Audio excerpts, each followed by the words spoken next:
Hello, would you like to play 21 questions? Sure. Okay. What's your name and where are you from? I'm Chelsea and I'm from Nottingham in the UK. Okay.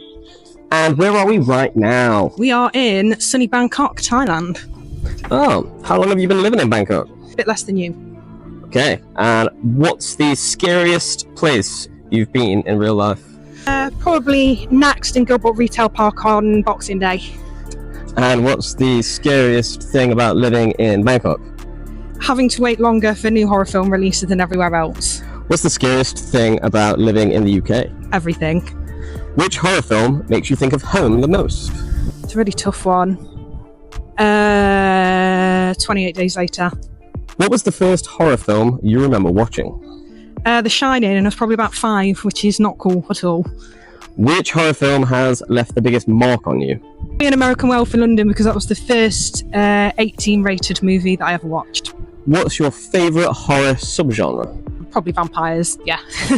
And what's your favourite film within that subgenre? Oh man, if you to ask me right now, it would probably be a toss-up between Sinners and Nosferatu.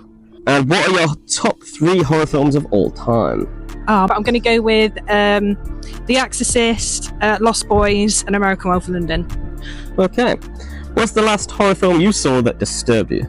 I mean, The Ugly Stepsisters has some pretty gory bits in it. Who would play you in a horror film? Alright, let's be completely delusional and say Halle Berry. What scene from a horror film is living in your head rent-free right now? The scene in Sinners where they're in the juke joint and they're doing the dancing and like all the spirits are there because it's just... Home streaming or cinema? Cinema. What's your favourite snack to have with horror films? Cheesy hot dogs. What horror film puts you off your food? The original Cabin Fever. No, the remake of Cabin Fever. If you could only watch one horror film for the rest of your life, what would it be? The Exorcist. If you could erase your memory and watch one horror film for the first time, what would it be? Maybe like The Sixth Sense, but also like not having any awareness of that film, what it's about, and like obviously the twist. What horror film should everyone see at least once in their life? I mean, it's got to be The Exorcist. Okay, thank you for playing.